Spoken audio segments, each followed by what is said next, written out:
What is going on, guys? Welcome back to the channel. So as y'all know, today is indeed Wednesday, which means the new summit is now live here at Motorfest.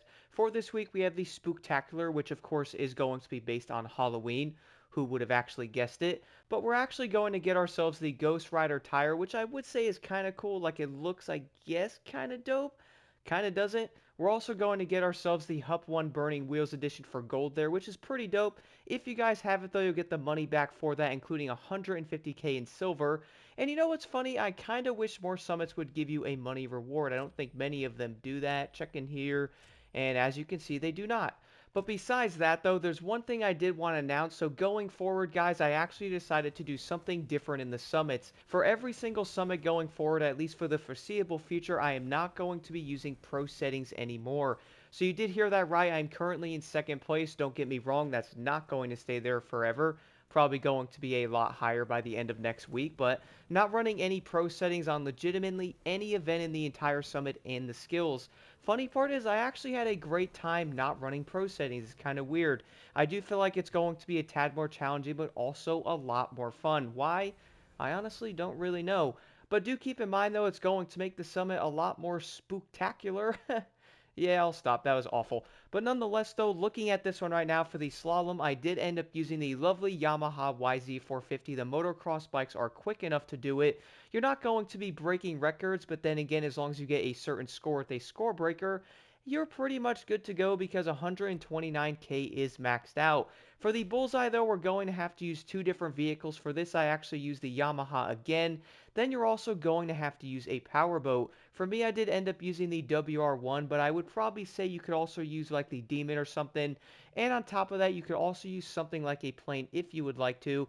But I would definitely say a powerboat is a better option. For the final one, though, is going to be an escape. So for this, you're probably going to be like, blocked. Why using a boat? I did not actually use a boat, but at the last second, I switched to a boat. And I was like, alright, so that way I'm by the water, switch to it. Before this, though, I did actually use the Lamborghini Countach. For me, guys, I would definitely recommend trying that thing out. It's going to be really good, and I do feel like it's going to be able to compete with the lovely Bugatti, which, as you can see here, is, well, pretty much taken over the leaderboards forever, which is kind of hilarious. Before this escape, though, I would say this one's probably going to be on the easier side because all you actually have to do when you spawn into it, basically turn around, then go toward the objective, follow the road down, jump into the field, go to the next road, and basically so on. You're also going to have to do some more off-roading, but that's actually going to be a good thing in a hypercar. Makes sense, doesn't it? Probably doesn't, but you can actually fly off the mountain, get in a higher gear if you are running manual, and then hit your nitrous, and you can do well over 250 off-road. And similar to basically every other summit before this one, having an escape, a slalom, the biggest thing is of course going to be the traffic. By the way, good luck with the traffic because they are awful. Besides that though, guys, moving over to the first event, here's a hypercar event, which is going to be vehicle loaned. Now for this, I would actually say many of the events in this summit are actually going to be fairly simple.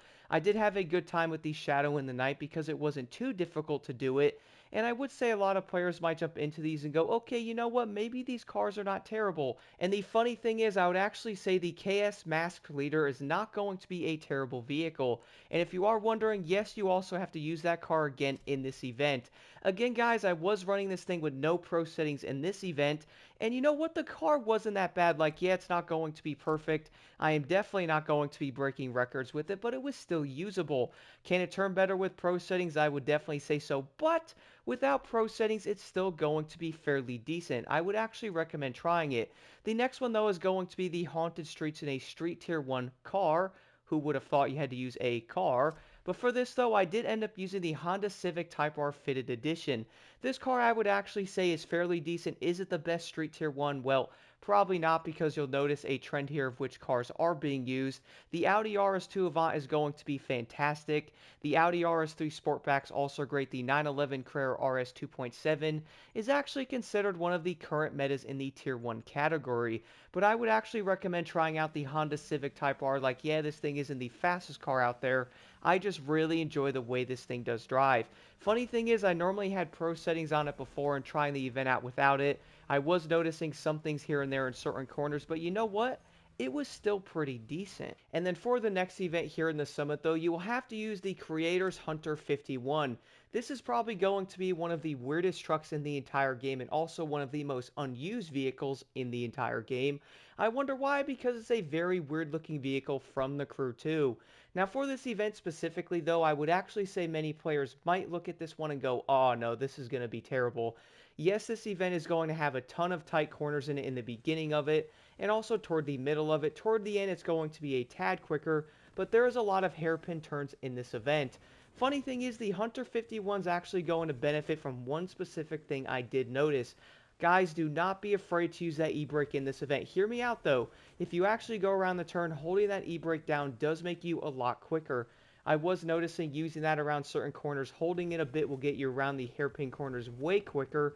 Even if you are running base pro settings on this thing, I do know players are like, yo, gotta put pro settings on the Hunter to make it good. Funny thing is, you actually do not have to. The key to this one is definitely going to be the e-brake management. Trust me on that, I would definitely recommend trying it out. For the next one though, the Misty Trail is going to have to be used with a USA-based rally raid vehicle.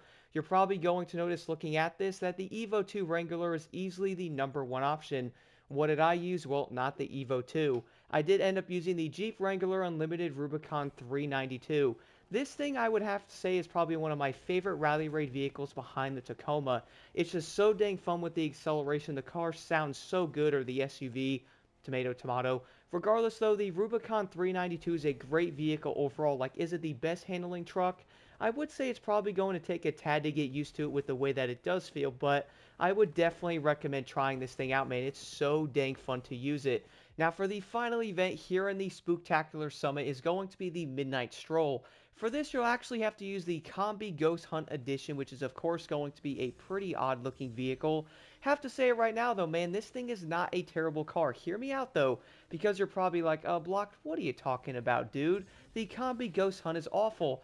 Funny thing is, without pro settings on it, this thing is actually pretty good, dude. Now keep in mind, this is also going to be one of the lovely navigation events, and toward the end of it, around that one mountain area, guys, yes, you can cut the entire corner, jump down toward the main bridge. That will save you easily 5 to 7 seconds.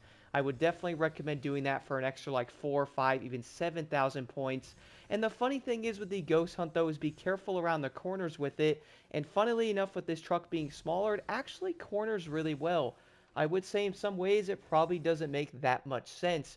Overall though, if you guys have any questions at all, let me know in the comments below. I would actually say the Spooktacular Summit was pretty dang fun, and overall, I feel like a lot of players might end up being a bit spooked. Heh, yeah, this is terrible. Anyway, here's the summit.